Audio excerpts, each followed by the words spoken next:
வீரா சீரியல்ல இன்னைக்கு என்ன நடக்க போகுதுன்னு பார்க்கலாம் வாங்க வீடியோக்குள்ள போலாம். ஏய் மாறா என்னடா பண்றேங்கிறாங்க. என் பொண்டாட்டி கையால சாப்பிட்றதுக்கு நானும் வெயிட் பண்ணிட்டு இருக்கிறேன்.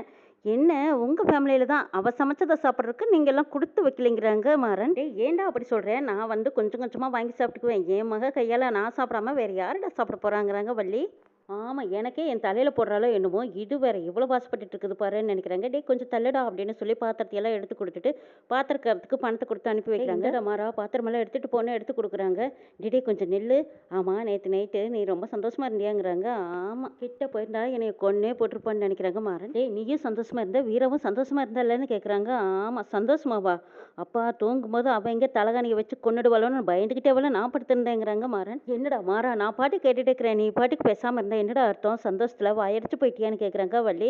ஆ வீர ரொம்ப சந்தோஷம். அதை விட நான் ரொம்ப ரொம்ப சந்தோஷங்கிறாங்க மாறன். அப்பாடா இப்போதாண்டா ரொம்ப சந்தோஷமா இருக்கு. ஆண்டவனே உனக்கு தான் ரொம்ப நன்றி. சீக்கிரமா இந்த வீட்டில் ஒரு பெண் குழந்தை தவழ்ந்து வரணும். ஏய் மாறா உங்க தலைமுறையில பொண்ணே பிறக்கலடா. ஏய் மாறா உனக்கு மட்டும் ஒரு பொன் குழந்தை பிறந்துட்டா உங்க அம்மாவே பிறந்துட்டு தான் நான் ரொம்ப சந்தோஷப்படுவேன்டாங்கிறாங்க வள்ளி. அடே அப்பா ரொம்ப சந்தோஷப்படுறேன். ஆமா குழந்தைக்கு பேரெல்லாம் யோசிச்சு வச்சிட்டியாங்கிறாங்க.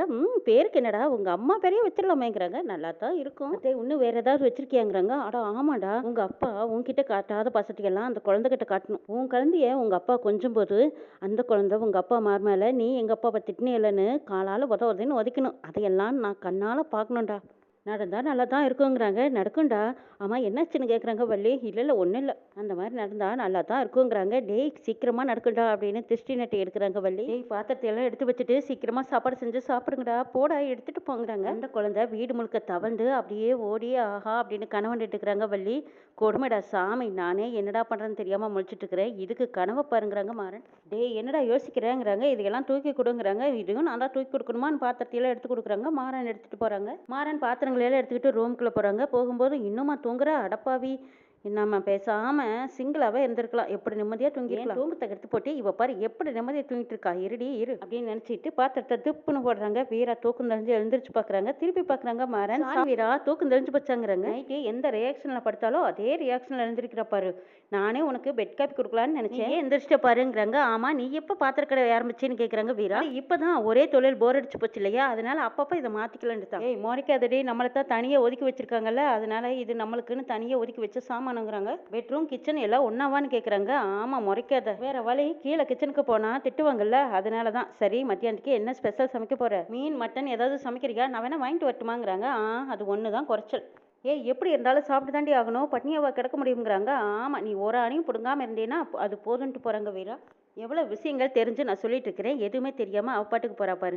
டேய் மாறா நீ நல்லா மாட்டிக்கிட்டேன்னு வேணா நல்லா தெரிஞ்சு போச்சுடான்னு நினைச்சிட்டு இருக்காங்க மாறன். வீரா ரூம்ல இருந்து வெளியில போறாங்க. வள்ளி பாக்குறதுக்கு முன்னாடியே தலா குங்குமம் இதெல்லாம் கலைச்சிக்கிட்டு போறாங்க. வீரா நீ நல்லா தூங்குனியா? டயர்டா இருந்துச்சா? ஆமா நீ சந்தோஷமா இருக்கே இல்லைங்கிறாங்க.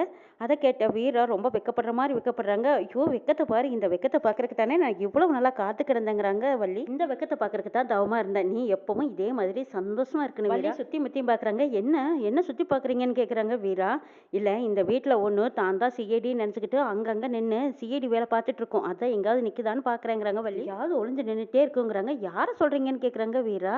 அட ராஜேஷோட அம்மா தான். நம்ம பேசுறதே எங்கேயாவது நின்று ஒட்டு கட்டிட்டே இருக்கோம். கண்மணியை கெடுக்கிறதே அந்த அம்மா தான். எப்படியாவது அந்த அம்மாவை வீட்டை விட்டு துரத்திடலான்னு பார்க்குறேன். ஒன்றும் நடக்க மாட்டேங்குதுங்கிறாங்க. அதை விடுங்கம்மா பார்த்துக்கலாங்கிறாங்க வீரா. சரி வீரா நான் சொல்ல வந்ததை சொல்லிடுறேன். என் அண்மணி என்ன இருந்தாலும் உன் கூட பிறந்த அக்கா. அவன் மேலே உனக்கு பாசம் இருக்கும். நான் இல்லைன்னு சொல்லலை. அந்த பாசத்தில் நீ எப்பவும் அவகிட்ட ஏமாந்துடக்கூடாது. நான் சொல்ல வேண்டியதை சொல்லிட்டேங்கிறாங்க. அம்மா எல்லாம் நான் பார்த்துக்கிறேன்.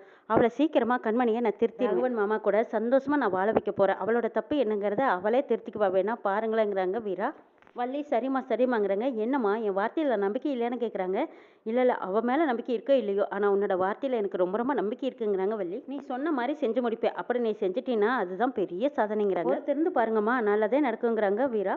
வீரா குளிச்சு ரெடியாகி சமையல் கட்டு பக்கம் போகிறாங்க. கண்மணி என்ன சமைச்சிட்டு இருக்கிறியா? இட்லியா தோசையா சட்னி எல்லாம் ரெடி பண்ணிட்டியா? அத்தை நீங்கள் தான் ரெடி பண்ணிட்டீங்களா? பார்த்தீங்களா நம்ம வீட்டில் கண்மணி சமையல் கட்டு பக்கமே வரமாட்டா. நான் தான் சமைப்பேன் பாருங்களேன். இப்போ இவ தானே சமைக்கிறாங்கிறாங்க. இங்கே பாரு வீரா நீ எங்ககிட்டயெல்லாம் பேசக்கூடாதுன்னு பெரியவர் சொல்லியிருக்காருல, நீ அதையெல்லாம் மறந்துட்டியா என்னன்னு ராஜேஷோட அம்மா கேட்குறாங்க. ஐயோ அத்தை, அவங்க அப்படி தான் சொல்லுவாங்க, அதுக்காக நான் எங்கள் அக்கா கிட்ட பேசாமல் இருக்க முடியுமா என்னங்கிறாங்க. வீரா, நீ யார் பேச்சையும் கேட்க மாட்டேன்னு எங்களுக்கு தெரியும், ஆனால் நாங்களாம் அப்படி இல்லடா சாமி, நாங்களாம் அவர் பேச்சை கேட்டு தான் ஆகணும், நாங்கள் அவங்க பேச்சுக்கு கட்டுப்பட்டு தான் இருக்கோம். பாரு, தயவு செய்து அந்த பெரிய மனுஷன் எங்கள் மேலே கோவப்பட்டு வீட்டை விட்டு வெளியே அனுப்புற மாதிரி பண்ணிடுறாதடி. வீரா, அவங்கள தனியாக ஒதுக்கி வச்சிருக்காங்க, நீ எதுக்கு சமையல் கட்டு பக்கம் வந்து சரி நீ வெளியில போங்கிறாங்க ராஜேஷோட அம்மா. அத்தே, அதெல்லாம் ஒன்றும் ஆகாது, வேலை அப்படி ஏதாவது நடந்தா மாமா கேட்டாருன்னா நான் பேசிக்கிறேங்கிறாங்க வீரா. அத்தே, நான் சமைச்சிட்டு இருக்கேன், நீ யாரும் தொந்தரவு பண்ண வேண்டாம்னு சொல்லுங்கன்னு கண்மணி ராஜேஷோட அம்மாட்ட சொல்றாங்க.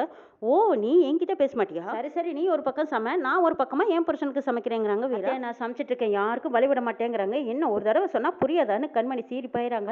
என்னத்த இது, அவ மட்டும் அவ புருஷனுக்கு சமைச்சிட்டு இருக்கிறா, நான் மட்டும் என் புருஷனுக்கு சமைக்க கூடாதாங்கிறாங்க வீரா. இந்த பக்கமா வள்ளி பார்த்துட்டு ஆஹா சபா சரியான போட்டிங்கிறாங்க. என் புருஷன் பாவம் என் கையால சாப்பிடணும்னு காத்துட்டு இருக்காரு, அவருக்கு இப்ப நான் பெட் காப்பி போட்டு கொடுக்கணும், தள்ளிக்கோங்கிறாங்க வீரா. அதெல்லாம் எதுவும் கிடையாது, நான் சமைச்சிட்டு தான் விடுவேங்கிறாங்க கண்மணி. அதெல்லாம் முடியாது, இந்த அடுப்புல தான் அவ சமைக்கிறான், அந்த அடுப்புல நான் சமைப்பேன்னு வராங்க. இங்க அடுப்புல நிக்கிறக்கே இடம் இல்லைங்கிறாங்க. ஆமா, இவ்வளவு நாளா அடுப்பு பக்கமே வர மாட்டா, இப்ப நிக்கிறக்கே இடம் இல்லையாமே அப்படின்னு சொல்லிட்டு வீரா வேலை பார்க்குறாங்க. வள்ளி பார்த்துட்டு அடடா கண்கொள்ளா காட்சியாக இருக்குது, இந்த மாதிரி எல்லாம் இந்த வீடு கலகலப்பாக இருக்கணும்னு தானே நானும் இவ்வளவு நாளாக காத்துக்கிட்டு இருந்தேன்னு பார்க்குறாங்க. கலப்புங்கடி அப்படின்னு சொல்லி வள்ளி ஆசாசியாக பார்த்துட்டு இருக்காங்க. இந்த பக்கமாக வீராவும் சலிச்சவங்க இல்லையே, காப்பிக்கு பால் எடுக்கிறாங்க, காப்பி போடுறாங்க, ஜாலியாக பாட்டு பாடிக்கிட்டு காப்பி போட்டுட்டு இருக்கிறாங்க. அத்தை, காதெல்லாம் வலிக்குது அப்படிங்கிற மாதிரி கண்மணி சத்தம் போடுறாங்க. சரி சரி, நான் ஓரமாக நின்றுட்டு நான் என் புருஷனுக்கு காப்பி போட்டுட்டு போகிறேன், நீ உன் பாட்டுக்கு சமைடி. அத்தை, லைட்டரை பார்த்தீங்க அப்படின்னு கேட்குறாங்க. காப்பி பொடி பார்த்தியா கண்மணி நல்லா கேட்குறாங்க.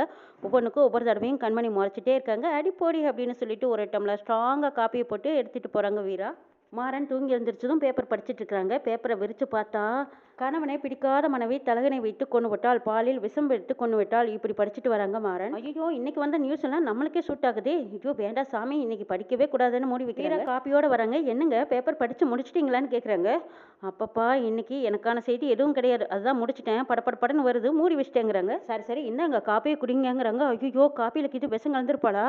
அட்டோ சாமி, என்னடா இது, வாங்கலாமா வேண்டாமான்னு யோசிக்கிறாங்க. என்னங்க, நான் தானே உங்களுக்கு பெட் காப்பி போட்டு கொடுக்கணும், கொஞ்சம் லேட் ஆயிடுச்சு, இந்தாங்க எடுத்துக்கோங்கிறாங்க வீரா. டேய் மாறா, என்னடா அப்படி பார்த்துட்டு இருக்கிற, பாவம் புள்ள காலையில எழுந்திரிச்சதும் உனக்காக பெட் காப்பி எல்லாம் போட்டுட்டு வந்து கொடுக்குது, எடுத்துக்கோடா குடிடாங்கிறாங்க வள்ளி. சரி சரி, நம்ம வீரா அப்படியெல்லாம் செய்ய மாட்டான், சரி எடுத்து குடிப்போம்னு மாறன் தைரியமா எடுத்து குடிக்கிறாங்க. வீரா, காப்பியில ஏதாவது கலந்துருக்கிறியான்னு மாறன் கேட்குறாங்க. ஆமாங்க, லவ் அஃபெக்ஷன் எல்லாமே கலந்துருக்கேன்னு வெக்கப்பட்டு சொல்றாங்க வீரா. இப்படி எல்லாம் சொல்ற, இருந்தாலும் நம்மளுக்குள்ள ஒண்ணுமே இல்லையடின்னு ஏக்கமா பாக்குறாங்க. டேய் குடிடா, என்னடா பிராக் பார்த்துட்டு உனக்கு என்ன ஈஸியா கோர்த்துட்டு பார்த்துட்டு இருக்க, அனுபவிக்க போறது நான் தானே நினைக்கிறாங்க மாறன். என்னது டேஸ்டே வித்தியாசமா இருக்கேன்னு நினைச்சிட்டு இருக்காங்க மாறன். என்னங்க குடிச்சிட்டு நல்லா இருக்கா நல்லா இல்லையான்னு ஒண்ணுமே சொல்லியேங்கிறாங்க வீரா. அட என்ன மணி, நீ போட்ட காப்பி நல்லா இல்லைன்னு சொல்ல முடியுமா? மாறா, நல்ல இல்லைன்னு வேற சொல்லுவியா? உனக்காக அவ பார்த்து காப்பி போட்டு எடுத்துட்டு வந்திருக்காடா, நல்லா இருக்குன்னு ஒரு வார்த்தை சொல்லுடா. இங்க பாருடா, பொண்டாட்டி சமைக்கிறதும் சரி காப்பி போடுறதும் சரி எடுத்து கொடுத்தாங்கன்னா நல்லா இருக்குன்னு ஒரு வார்த்தை வாய் நிறைய சொல்லிடணும், அப்பதான் அவளுக்கு ரொம்ப பிரியமா இருக்கும். உனக்காக செஞ்ச அவ மனசும் சந்தோஷமா இருக்குமல்ல, சொல்லுடா சொல்லுங்கிறாங்க. நல்லா இருக்குங்கிறாங்க மாறன். வீரா தேங்க்ஸ் சொல்லிட்டு போறாங்க. அந்த பக்கமா கண்மணியும் அவங்க அத்தையும் வேண்டா வெறுப்பா பார்த்துட்டு இருக்காங்க. எங்க எனக்கு ஒரு டவுட், மறந்துட்டேன் பாருங்க, மத்தியானம் என்ன சமைக்கட்டும்னு கேக்குறாங்க வீரா. ஏ அப்பா, என்னமா நடிக்கிறா, நான் கேட்கும்போது ஒண்ணுமே சொல்லல, இப்ப பாரு என்னமா நடிப்பு நடிக்கிறா, நீங்க யோசிக்கிறீங்க, நீங்க சொல்லுங்க நான் சமைக்கிறேங்கிறாங்க வீரா. இல்ல உன் இஷ்டப்படி நீங்க என்ன வேணாலும் சமைச்சுக்கோங்கிறாங்க. அது எப்படிங்க ஏன் இஷ்டப்படி சமைக்க முடியும், உங்களுக்கு என்ன பிடிக்குதோ அதை தானே நான் சமைக்க முடியுங்கிறாங்க. அட என்னமா நீ, அவன் எதுக்கு நீ கேட்டு, அவனுக்கு என்னெல்லாம் பிடிக்கும்னு உனக்கு தெரியுமல்ல, அதையெல்லாம் சமைச்சு சர்ப்ரைஸா போட்டு நீ அசத்துங்கிறாங்க. அதுவும் நல்ல ஐடியா தாங்கிறாங்க வீரா. என் சர்ப்ரைஸ்ல நீங்க மிரண்டு போக போறீங்க பாருங்கிறாங்க. ஆமாண்டி, உன்னை பார்த்து நானே மிரண்டு போய் தான் நிக்கிறேங்கிறாங்க மாறன். ஐயோ, இவன் என்ன ராத்திரி ஒரு மாதிரி இருக்கா, பகல்ல ஒரு மாதிரி இருக்கா, இவ உடம்புக்குள்ள அந்நியன் கீது பூந்துட்டானா, இதையெல்லாம் அனுபவிக்கிறதா இல்ல பயப்படுறதா ஒண்ணுமே தெரியலையேன்னு நினைக்கிறாங்க மாறன். நாம கஷ்டப்பட்டதெல்லாம் வீண் போகலடா, நம்ம வீட்டுக்கு எப்படிப்பட்ட பொண்ணு கிடைச்சிருக்கா பாரு, ஜமா எப்படின்ட்டு போறாங்க வள்ளி. கொடுத்து வச்சோண்டா மாறான்ட்டு போறாங்க. ஆமா, இது வேற, இங்க என்ன நடக்குதுன்னே தெரியாம இது பாட்டுக்கு பேசிட்டு போகுதுங்கிறாங்க. மறுபடியும் வீரா கிச்சனுக்குள்ள போறாங்க. ரெண்டு அடுப்புலையும் வச்சு பாத்திரத்தை எல்லாம் வச்சு சமைச்சிட்டு இருக்காங்க. கண்மணி வந்ததும் அத்தை காலையில ஒரு அடுப்பு ஃப்ரீயா இருந்துச்சு செஞ்சா, இப்ப ரெண்டு அடுப்புலையும் வச்சுட்டானா நான் எப்படி சமைக்கிட்டேன்னு கேக்குறாங்க. நான் ஒன்னும் உனக்கு சமைக்க வேண்டாம்னு சொல்லலையே, மணி 11 தான் ஆகுது, நீ 12 மணிக்கு ஆரம்பிச்சின்னா கூட சீக்கிரமா முடிச்சிடலாமே, நான் சமைச்சு முடிச்சிடுறேன், அப்புறம் நீ சமைச்சுக்கோ, உனக்கு கஷ்டமா இருந்தா சொல்லு, உங்க ரெண்டு பேத்துக்கும் சேர்த்தியே நானே சமைச்சிடுறேங்கிறாங்க வீரா. நீங்களும் எங்க கூட சாப்பிடுங்கிறாங்க. ஐயோ எனக்கெல்லாம் வேண்டாடா சாமிங்கிறாங்க அந்த அத்தை. கண்மணி கொஞ்சமா டேஸ்ட் பண்ணி பாக்குறியாங்கிறாங்க. அவதான் வேண்டாம்னு சொல்றல, பேசாம இறேங்கிறாங்க அவங்க அத்தை. சரி வேண்டாம்னா விடுங்க, உங்களுக்கு கொடுத்து வச்சதோ அவ்வளவுதான்ங்கிறாங்க வீரா. ராமச்சந்திரன் அந்த பக்கமா வராங்க. சமையல் கட்டுல இவங்க எல்லாரும் இருக்கிறத பாக்குறாங்க. இந்த பக்கமா வள்ளியும் வந்து பார்த்துட்டாங்க. ஐயோ அண்ணன் பார்த்துட்டாரே, இப்ப என்ன சொல்ல போறாரோ தெரியலையே அப்படின்னு எட்டி பாக்குறாங்க. வள்ளி இங்க வா, வீரவை வர சொல்லுங்கிறாங்க. ஐயோ என்ன சொல்ல போறாரோ தெரியலையே, சரின்னு என்ன அப்படின்னு சொல்லிட்டு வீராவை போய் கூப்பிடுறாங்க வள்ளி. என்ன வள்ளியம்மா, என் சமையல் வாசம் அங்க வருதான்னு கேக்குறாங்க வீரா. அண்ணன் கூப்பிடுறாங்க, வா வீரான்னு கூப்பிடுறாங்க வள்ளி. இதுக்கு தான் நான் ஆரம்பத்துல இருந்து சொன்னேன், யாராவது கேட்டீங்களாங்கிறாங்க அத்தை. ஆமாம்மா, நீங்க முக்காலும் தெரிஞ்ச முனிவர், நாங்க தான் எதுவும் தெரியாத முட்டல். நீங்க கொஞ்சம் பேசாம அமைதியா நில்லுங்கம்மா. வீரா வா, அண்ணன் கூப்பிடுறாரு, என்னன்னு வந்து கேட்டுட்டு வந்து பேசிக்கலாம் வான்னு கூப்பிடுறாங்க வள்ளி. சரின்ட்டு வர்றாங்க வீரா. கண்மணி சிம்ல வச்சிருக்கேன், நல்லா பாத்துக்கோடி, தீய விட்டுறாத, உப்பு கீரை அள்ளி போட்டுறாதடி, பாத்துக்கோ வந்துடுறேன்ட்டு போறாங்க வீரா. வந்ததும் என்னம்மா சொன்ன உங்ககிட்டேன்னு கேக்குறாங்க ராமச்சந்திரன். மாமா என்ன சொன்னீங்கன்னு கேக்குறாங்க வீரா. வீரா ஒன்னும் தெரியாத மாதிரி நடிக்காத, உனைய மாமா இந்த குடும்பத்துல இருந்து ஒதுக்கி வச்சிருக்காங்கன்னா கிச்சனுக்குள்ள வரக்கூடாது, பொதுவான பொருள்களை எல்லாம் எடுத்து யூஸ் பண்ணக்கூடாது, இதுக்கு உனக்கு சொன்னா புரியாதா? சாரி மாமா, நீங்க சொன்னீங்கன்னு நான் அவகிட்ட காலையிலேயே சொன்னேன், அவ தான் கேட்கலிங்கிறாங்க கண்மணி. ஏமா இப்படி பண்ற, அப்படின்னா என் வார்த்தைக்கு மதிப்பு இல்லையான்னு கேக்குறாங்க ராமச்சந்திரன். ஐயோ அப்படியெல்லாம் இல்ல மாமா, உங்க வார்த்தையை மதிக்க கூடாதுன்னு இல்ல, நீங்க வருத்தப்படுவீங்களேன்னு தான் நான் அப்படி செஞ்சேங்கிறாங்க வீரா. நீங்க தனியா சாப்பாடு செஞ்சு சாப்பிடுறதுல அவர் எதுக்கு வருத்தப்பட போறாரு, உங்களை ஒதுக்கி வைக்கிறதுனா நீங்க தனியா செஞ்சு சாப்பிடுறது தான் அர்த்தங்கிறாங்க ராஜேஷோட அம்மா. இந்த பாருங்கம்மா, இதுல நீங்க தலையிட வேண்டாம், இது எங்க குடும்ப விஷயம், குறுக்க வந்து பேசாத இருக்கிறீங்கன்னா ஓரமா நெல்லுங்க, எல்லாத்துலயும் வந்து மூக்க நுழைக்காதீங்கிறாங்க வள்ளி. வள்ளி நீ எதுவும் பேசாதீங்கிறாங்க ராமச்சந்திரன். இல்லனா இது நம்ம குடும்ப விஷயம், கூடவோ குறைச்சலோ நம்ம பேசி முடிவெடுத்துக்கணும், மத்தவங்க வந்து குறுக்க பேசி பிரச்சனையை பெருசு பண்ணக்கூடாது இல்லைங்கிறாங்க வள்ளி. ஏதோ பாவம்னு வீட்டுல தங்க வச்சா எல்லாமே மூக்க நுழைச்சிட்டு இருக்காங்கன்னு கோவமா பேசுறாங்க வள்ளி. நீ எதுவும் பேசாத, நான் பேசிக்கிறேன், ஏமா தனியா சமைச்சு சாப்பிடறதுல உனக்கு என்னமா வரட்டும்னு கேக்குறாங்க ராமச்சந்திரன்.